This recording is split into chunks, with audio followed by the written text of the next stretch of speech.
Discurso 22 do Livro de Ouro de Saint-Germain, o plano psíquico. Saint-Germain, invocação.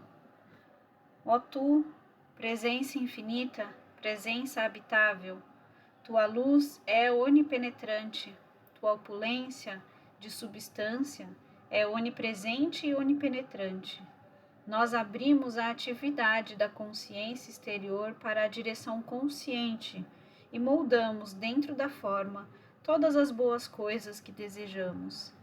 Rendemos louvor e graças por tua ação inteligente nessas mentes, com teu amor, tua sabedoria e teu poder, para guiá-los e levá-los dentro da perfeição total. Trago-vos saudações dos seres ascensionados que sempre ministram junto aos mensageiros da luz, envolvendo-os nos seus mantos de luz, iluminação e proteção. Discurso. O discípulo deve compreender que o denominado plano psíquico nada tem que ver com espiritualidade. É uma faculdade da consciência humana que pode ser desenvolvida por seres humanos que lhe dispensarem atenção suficiente. Mas o indivíduo que deseja penetrar no plano psíquico sozinho, consciente ou inconscientemente, melhor seria não houvesse nascido nessa encarnação. A fascinação dos fenômenos do plano psíquico, asseguro-vos, é das mais sedutoras, pois aqueles cuja atenção se prenda firmemente ao plano psíquico não se libertam dele nesta encarnação, sendo às vezes necessários vários renascimentos para libertá-los. Em todo nível de consciência há um fragmento de verdade incompreendida. Se assim não fora, não poderia ela sustentar-se. Só a verdade é eterna. A mentira existe, é possível, porém é transitória. Deveis compreender que em todas as coisas e em todas as atividades há, em maior ou menor proporção, energia divina em ação, talvez erroneamente empregada, mas não obstante ativa. O discípulo sincero não dá atenção aos fenômenos psíquicos, visuais ou auditivos e compreende que deve acabar com isso, agindo diretamente pelo poder de sua vontade interior, com a chama azul, e sua determinação e penetrar no cinturão eletrônico onde unicamente a verdade se expressa. Amados discípulos, ao mesmo tempo que é necessário explicar esse assunto, quero que tomeis a resolução de não sentir temor algum.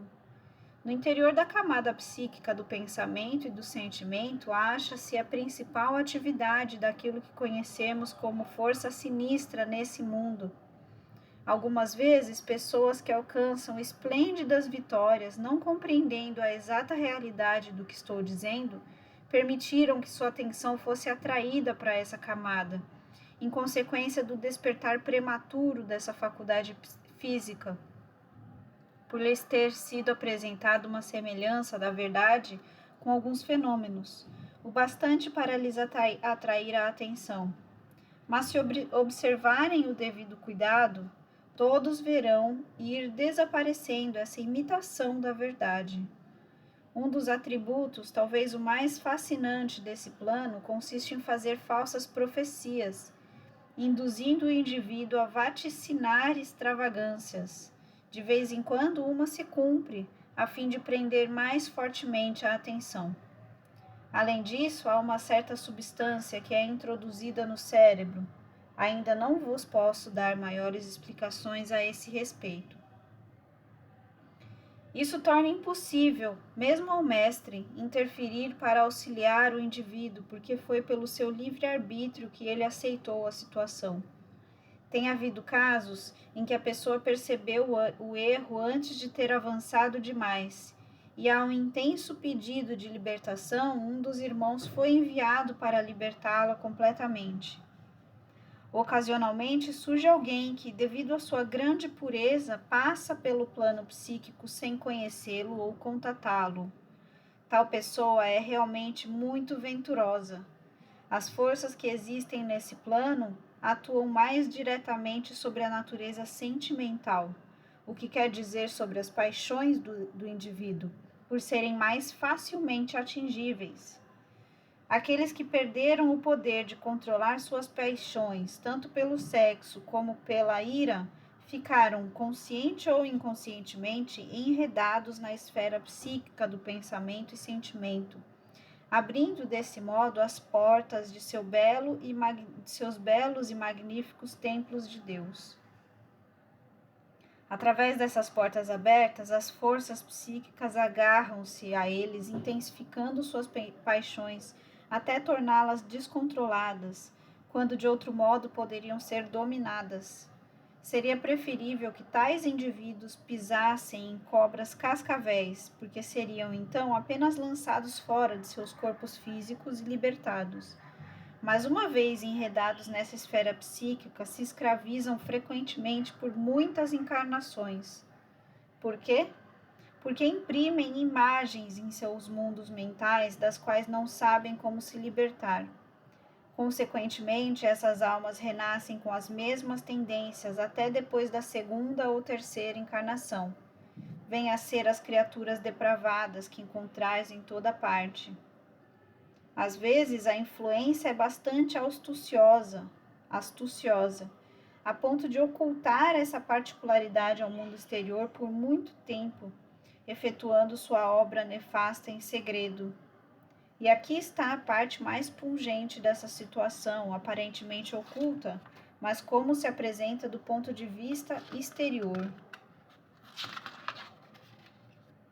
Nas altas esferas espirituais existem almas grandiosas e belas que descem voluntariamente a esse plano, a fim de ajudar, por meio de suas radiações, a romper a influência de tais criaturas sobre a humanidade. Esses voluntários tanto podem ser masculinos como femininos. Mais frequentemente, porém, são femininos. Isso explica por que belas almas em encarnação feminina se unem em matrimônio exterior com almas masculinas que se tenham emaranhado nessa condição psíquica, a fim de libertá-las. Se uma pessoa disposta a contrair matrimônio antes de dar esse passo evocasse o Deus interior dizendo: se este casamento tem por base um desejo passional, que não se realize, grandes desgraças e sofrimentos seriam evitados. E agora a parte essencial de tudo isso. Aqueles que, por seus próprios esforços ou por intermédio de ensinamentos que lhes são ministrados, chegarem a compreender com exatidão o que significa a poderosa presença Eu Sou, o verdadeiro ser de cada um, apoiando-se seriamente nele, nunca mais serão arrastados a essas situações discordantes, a menos que se ofereçam para servir voluntariamente de acordo com os mais altos planos de atividade, onde sabem perfeitamente o que estão fazendo. Os períodos de guerra, mais do que quaisquer outros, expõem os indivíduos a esse plano psíquico. Como consequência, tem sido observado que após os conflitos bélicos, há sempre maior expansão de paixões incontroláveis do que em qualquer outra época. O conhecimento do plano psíquico, em especial, não deve causar temor a ninguém. Se os discípulos perceberem que o estão atravessando, devem instantaneamente ficar conscientes de que eu sou a presença mestra, dominadora e sempre vitoriosa. Eu sou a presença mestra, dominadora e sempre vitoriosa. Eu sou a presença mestra, dominadora e sempre vitoriosa.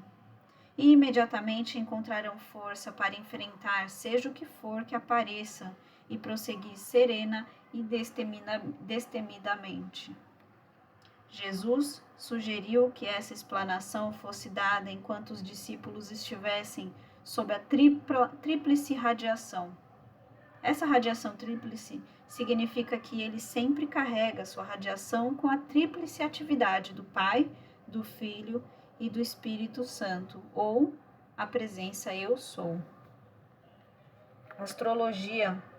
Uma das coisas mais tristes que devo dizer Aqueles que se dedicam a fazer horóscopos são inconscientemente arrastados para a rede psíquica, tornando-se sensíveis às condições adversas que somente existem nesse plano, emaranhando-se nelas. Essa é uma das atividades mais lamentáveis, porque o indivíduo se conserva inteiramente inconsciente de ter aberto a porta a semelhantes condições, chegando a enredar-se de tal modo que nenhuma soma de argumentos ou razões poderá modificar-lhe a crença na astrologia. Nos últimos 20 anos, este ensinamento foi escrito em 1932, ou seja, nos últimos 20 anos antes disso, desde 1912. O campo da astrologia tem sido usado mais com o propósito de profetizar do que qualquer outro. Muitas vezes, devido a isso, o pensamento ou radiação dessa camada psíquica, através da astrologia, prediz que se manifestarão para o indivíduo tais e quais condições que não poderão ser evitadas. Mesmo que não seja dito com essas palavras, isso é sentido através da radiação. Essa é uma das principais razões de ter ocorrido o cataclismo da Atlântida, e porque os atlantes se recusaram a ouvir a voz do mestre da sabedoria que os alertavam. Compreendo, amados discípulos, que se vos interessais por horóscopos, podeis pensar que estou sendo severo, mas não é esse o caso, senão que meu amor por vós é suficientemente grande, de modo a dizer-vos a pura verdade. Não sendo possível crer na verdade que te digo, segue então seu próprio caminho, porque é dotado de livre-arbítrio, no qual não desejo interferir, exceto para dizer que tenho o privilégio de apontar-lhe o caminho. Aqueles que se apegarem tenazmente à sua presença eu sou, jamais deverão temer qualquer dessas coisas, porque ela as corrigirá e os conservará firmes no verdadeiro caminho da luz, cujos degraus de ouro poderão subir com passos firmes e precisos, até adquirir seu domínio pleno e perfeito. Asseguro-vos, amados, que meu coração se compadece daqueles cuja atenção está presa à astrologia, pois estão tão desapercebidos do caminho juncado de espinhos que pisam, que só quando a dor dessas feridas for insuportável é que eles hão de clamar ao céu com todo o seu ser, dizendo: ó Deus, mostra-me o verdadeiro caminho. Amados discípulos, vós que com tanto empenho buscais a luz, sabeis que existe somente a presença una, que é vossa proteção invencível e que é a grande presença eu sou, Deus em vós. Não deixeis nunca que sua atenção se prenda a essas inúmeras manifestações exteriores. Astrologia, numerologia, espiritismo ou qualquer das muitas coisas que afastem sua atenção da grande presença eu sou, que é seu ser real. Se para ela se voltar sempre, ela te guiará no caminho da luz com aquela quietude do externo que te permitirá penetrar no grande silêncio e na paz que ultrapassa toda compreensão, e onde encontrará a maior atividade de Deus, a presença eu sou. Amados, certamente compreenderá que não pode servir a dois senhores, nem ganhar vitória alguma antecipadamente. Por ter livre-arbítrio, deverá escolher. Se prefere o externo, esquecendo sua invencível presença eu sou, então, ainda que meu amor continue te envolvendo em seu grande manto de proteção, terei que esperar até chegar o tempo em que elegerdes para regressar ao Deus Uno. Se te decidir por sua presença eu sou e nela permanecer, suas lutas logo cessarão e perceberá que estáis vos movendo nessa esfera de paz, harmonia e perfeição, de onde contemplará o mundo externo com grande compaixão, nunca, porém, com a comisseração humana que sufoca seu próprio progresso. Isso nos recorda a antiga citação: procurai, pois, primeiramente o reino de Deus e sua justiça, e todas essas coisas serão dadas por acréscimo. Esse reino de Deus é a grande presença eu sou, sua única realidade, dono e doador de todas as coisas criadas e manifestadas. Não é estranho, amados discípulos, que se possa vaguear tanto tempo na discórdia e na limitação, quando a presença mestra de luz, a presença eu sou, caminha sempre ao nosso lado, à espera de que nos voltemos para ela e recebamos suas radiantes e gloriosas dádivas de perfeição em todas as manifestações externas? Tal é o vosso privilégio, amados meus. Conquanto me entristeça por alguns não terem sentido a real importância de sua presença eu sou, e ainda se esforcem pelas coisas externas, limito-me a esperar, envolvendo-os no meu amor, porque eles têm livre-arbítrio. Talvez seja eu um pouco antiquado, porém, quando vejo indivíduos tão bons e tão correios, quisera ajudá-los e prendê-los no meu abraço até que pudessem compreender toda a importância de sua própria presença eu sou. Entretanto, isso não me é permitido, porque sei muito bem que todos os que têm qualquer desejo de buscar a exterioridade devem fazê-lo, até que já não sintam mais essa necessidade. Os discípulos devem compreender que não podem dividir sua atenção entre a presença eu sou e as coisas externas. Uma casa dividida contra si mesma, cedo ou tarde, cairá. Toda grandeza depende da presença eu sou, e é ela quem governa ou deveria governar a forma. Nela está toda força, valor e poder. Se esses abençoados discípulos pudessem ao menos compreender plenamente que grande privilégio permanece à sua disposição e como, em tempo relativamente curto, poderiam libertar-se de toda limitação. A verdadeira razão deste ditado é a seguinte: quando os discípulos perguntam se podem ouvir diretamente estas comunicações, adquirem direito à explicação do que se faz necessário para o desempenho de um trabalho dessa natureza, que não é frequente e é o mais extraordinário que conhecemos.